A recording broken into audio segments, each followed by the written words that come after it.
안녕하세요. 오늘은 왜 영양제를 먹어야 하는지에 대해서 알려드리도록 하겠습니다. 어떻게 건강 잘 챙기고 계세요? 라는 질문에 어떻게 하면요. 밥만 잘 먹으면 되지라고 얘기해요. 그러면 한번 식단을 살펴보도록 할게요. 잘 차려진 밥상이에요. 그나마 이게 밥, 이제 육개장이죠. 육개장 같은 국, 그리고 김치, 나물, 고기예요. 뭐 이 정도면 좀 소소하다, 양호하다 할 수 있어요. 그럼 이렇게 삼시세끼 잘 챙겨 드시고 계신가요? 바쁜 현대인들 아침 대부분 패스하죠. 커피 아니면 빵으로 때우거나 점심을 또 드세요. 그리고 또 중간에 커피도 드시죠. 그리고 늦은 저녁 식사를 하고, 뭐 요즘에는 또 코로나 때문에 회식을 잘 안 하시기도 하지만 다시 또 좋아졌다는 얘기에 회식도 좀 하시죠. 자, 그러면 이렇게 먹는 식단, 과연 우리가 하루에 필요한 영양을 다 채우고 있는지 한번 살펴볼까요? 자, 1일 영양 섭취 기준 한국영양학회에서 2010년도에 나온 거예요. 자, 보시면 다 보진 않을 거고요. 남자 30세에서 49세를 볼게요. 자, 이렇게 보면 에너지가 2400칼로리가 필요하고요. 비타민C 뭐 필요하고 나트륨, 칼슘도 750mg, 셀레늄도 55mg이 필요하고요. 철분도 필요하죠? 여러 가지 이런 영양소가 필요해요. 그러면 우리가 하루에 먹는 우리는 되게 잘 먹는다고 생각해요. 그런 먹는 것들이 이런 영양소를 다 채울 수 있는지. 예전에는 채울 수 있었다고. 왜냐면 예전에 땅에는 이렇게 미네랄이 너무 많았거든요. 1990년대는. 근데 현대는 어때요? 보이시나요? 확연하게 많이 비어있는 게 보이시죠? 왜 그런 현상이 벌어지냐면 환경이 되게 많이 오염이 됐고요. 농업의 기술이 변화가 됐어요.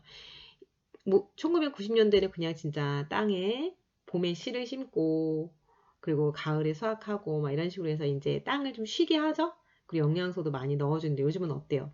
비닐하우스에서 거의 사시사철 다 나오죠. 요즘 아이들은 딸기가 뭐 어떤 과일이 수박이 아니면은 복숭아가 언제 나오는지 계절을 잘 모르더라고요. 항상 나오는 식품이다. 항상 나오는 과일이다 라고 생각을 하고 있어요. 그래도 화학 비료와 농약이 많이 쓰이고요. 그리고 토양에 물이 많이 부족해요. 그로 인해서 식품의 미네랄이 부족하게 되죠. 땅에 미네랄이 부족한데 거기서 자라는 식품이 미네랄이 충분하겠나요? 그렇지 않습니다. 그래서 1950년대 사과 한 개 철분 함유량이 한 개라면 우리가 필요한 그러면 이제 현대에서는 사과 몇 개를 먹어야 1950년대 사과 한 개의 철분 함량과 같아질까요? 몇 개일까요? 5개? 아니에요. 26개나 먹어야 돼요. 이것도 1998년도 거의 20년 전 이야기예요. 그래서 이렇게 하루에 비타민과 미네랄을 먹어야 하는 양은요. 우리 얼굴 정도 크기의 접시에 색색깔의 야채와 과일을 몇 접시, 5접시나 먹어야 한대요. 엄청나죠? 이렇게 아닙니다. 시간도 없고요. 비용도 너무 많이 들고요. 이게 진짜 과연 몸속에 들어가서 충분하게 영양소가 들어갈까요? 소화 흡수가 과연 될까요? 자, 그러면 우리가 정말 필요한 영양소를 제대로 먹어야 하잖아요. 그러려면 우리 몸부터 알아야 해요. 우리의 몸은 인체, 기관계, 기관, 조직, 세포로 이루어져 있습니다. 우리가 병원 가서 만약에 조금 뭐 위 내시경을 찍었다, 장 내시경을 찍었다 할 때 문제가 생기면 어때요? 조직 검사를 해야 합니다. 라고 말을 하죠. 그 조직 검사를 하는 이유가 뭐죠? 세포를 떼어내서 세포가 어떤 질병이 있는지를 알아보기 위해서요. 즉, 세포가 건강해야 우리의 몸, 인체가 건강하다는 이야기입니다. 우리는 세포로 구성되어 있는 조직이기 때문이죠. 자, 그럼 세포가 필요한 영양소가 있어야 해요. 무엇일까요? 탄수화물, 단백질, 지방인 거대 영양소와 비타민과 미네랄인 미량 영양소가 있어요. 이렇게 예전에는 5대 영양소로 배웠고요. 요즘엔 식이섬유와 물까지 해서 7대 영양소로 배우고 있습니다. 자, 탄수화물과 단백질, 지방은 에너지 공급원이라서 정말 필히 잘 먹어줘야 해요. 그런데 이게 세포 속으로 그냥 들어갈 수가 없고요. 가수 분해가 되어야 하는데요. 이게 탄수화물은 포도당, 단백질은 아미노산, 지방은 지방산으로 바뀌어야 해요. 자, 이것이 소화 흡수가 된 상태고요. 이것이 바로 또 세포 속으로 들어가면 좋은데 또 필요하대요. 뭐가? 산소와 효소가 필요하대요. 근데 효소는 혼자서는 작용을 못한대요. 참 너무 많이 필요하죠. 이때 조효소가 필요한 게 비타민과 미네랄이에요. 효소를 도와서 이 탄수화물, 단백질, 지방의 가수분해된 포도당과 아미노산, 지방산의 생체 이용률을 높여주는 거죠. 즉 대량 영양소만 많이 먹는다고 세포 속으로 제대로 들어가는 게 아니에요. 영양소가. 비타민과 미네랄인 미량 영양소가 들어가서 역할을 해줘야 돼요. 거대 영양소라고 크고 많이 먹어야 되고 미량 영양소 조금 먹어야 되는 게 아니라 크기 차이입니다. 잘 알아두셔야 해요. 자, 그러면 우리가 이렇게 7대 영양소를 제대로 골고루 먹나요? 변화된 식단 때문이죠. 서구화된 식단, 인스턴트 식품 먹죠. 그리고 여기 보세요. 사진을 보시면 제 주변에 콜라를 엄청 좋아하시는 분이 많으세요. 피자랑 이런 거 먹고 치킨 먹으면 콜라 꼭 먹죠. 근데 작은 거 하나 보세요. 각설탕이 몇 개 있어요. 최소한 10개 정도는 돼 보이죠. 그러면 여러분 생각해 보세요. 주변에 널려 있어요. 이런 것들이. 핵전쟁이 무서울 것 같으세요? 아니면 설탕이 더 무서우세요? 핵전쟁이 무섭다고 막 TV에 나오지만, 전쟁이 무섭다고 나오지만 실질적으로 설탕이 더 무서워요. 왜냐하면 우리 주변에 더 만연해 있기 때문입니다. 우리가 영양 불균형이 생겨요. 대량 영양소, 고칼로리, 고단백, 고지방은 너무 많이 먹는데요. 그것을 분해해서 세포 속으로 넣어줘서 해주는 조효소, 49가지 비타민과 미네랄은 너무 조금 먹어요. 그러다 보니까 미량 영양소가 부족해서 영양 불균형이 되는 거죠. 우리는 잘 먹는다고 하지만 잘 먹는 게 아니에요. 그래서 미량 영양소가 부족해서 대량 영양소가 소화흡수되지 않고 쌓여서 독소가 발생합니다. 그것이 이제 체지방, 지방이 생기는 거죠. 지방이 그냥 지방이 아니에요. 대부분 독소예요.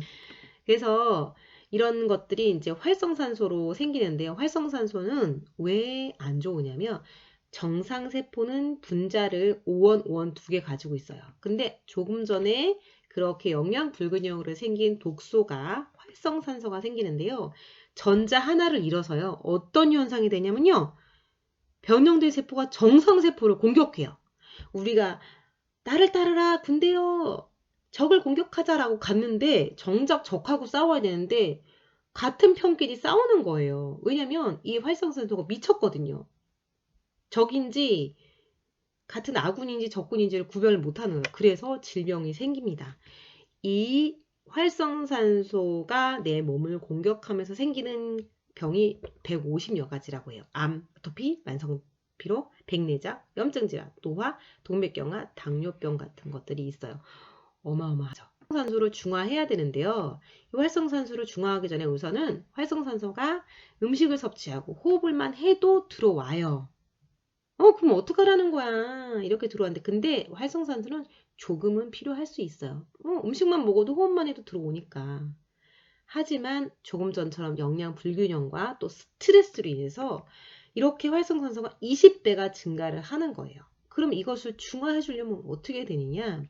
항산화제가 필요한 거예요. 이 항산화제가 활성산소한테 전자를 하나 주면 이 전자 하나가 정상세포로 바뀌는 거예요. 이 항산화제, 특히 미네랄과 비타민이 있는 항산화제를 제대로 먹어주면 우리 활성산소를 중화시킬 수가 있는 거죠. 근데 항산화제를 하나만 먹어도 되겠어요? 여러 개 먹어야겠죠. 제가 활성산소와 항산화제에서 강의한 거 있으니까 한번 꼭 들어보시고요. 그러면 우리가 또 지용성 독소, 우리 영양 불균형 때문에 생기는 독소와 또 지용성 독소를 배출을 해야 되는데요. 지용성 독소는 뭐냐면 환경호르몬, 미세먼지, 중금속, 인스턴트 식품, 식품 첨가물, 식용색소 보존액, 유화제, 약, 항생제, 주사 같은, 그리고 돼지고기, 소고기의 잔류 항생제, 화장품과 샴푸 같은 거 있어요. 이런 것들이 뇌와 간에 쌓여요. 그러면 간의 해독 과정이 2단계가 있어요. 지용성 독소를 수용성 독소를 땀으로 배출하는 2단계의 해독 과정이 필요한데요. 이때 정말 많은 몸속에 원래 가지고 있던 영양소가 필요한데 우리가 외부에서 넣어줘야 하는 게 비타민 B군 복합제와 2단계에서는 비타민 C와 E, 셀레늄, 코엔자임 Q10이에요. 비타민 C는 몸에서 합성이 안 되는 거 잘 알고 계시죠? 그래서 우리가 먹잖아요. 영양제를. 그쵸? 과일을 먹는 이유가 그런 것들이죠. 자, 세포의 재생 기간을 알아야 돼요. 위장세포는 2, 3일, 대장세포는 7일, 피부세포는 2에서 6주예요. 혈액은 3에서 4개월, 혈관, 근육, 위장, 췌장, 간장은 4에서 7개월, 뼈는 7에서 10년이에요. 그래서 몸의 체질을 바꾸려면 최소한 6개월에서 1년 이상의 영양 관리를 해야 돼요. 근데 자 보세요. 평생 재생이 안 되고 평생 가져가야 되는 게 뇌, 심장, 안구세포예요. 그래서 신체 나이와 동일해서 평생을 잘 관리해야 돼서 눈이 한번 나빠지면 정말 심각해요. 그쵸? 그래서 이렇게 하버드 음식 피라미드가 나왔어요. 피라미드 보시죠? 여기 이렇게 삼각형 규조에서 운동을 하고 이렇게 적당하게 뭐 곡물 종류를 먹어라, 채소 과일을 먹어라, 그리고 위로 올라갈수록 될 수 있으면 적게 먹어야 할 식품이 나와 있어요. 여기 단, 음료, 과자, 소금 이렇게 나와 있죠. 그리고 알코올은 적당히 먹어라 라고 얘기하고요. 중요한 게 뭐냐면 매일 종합 비타민과 여분의 비타민을 대부분의 사람들은 꼭 먹어야 한다고 이제 표기가 됐어요.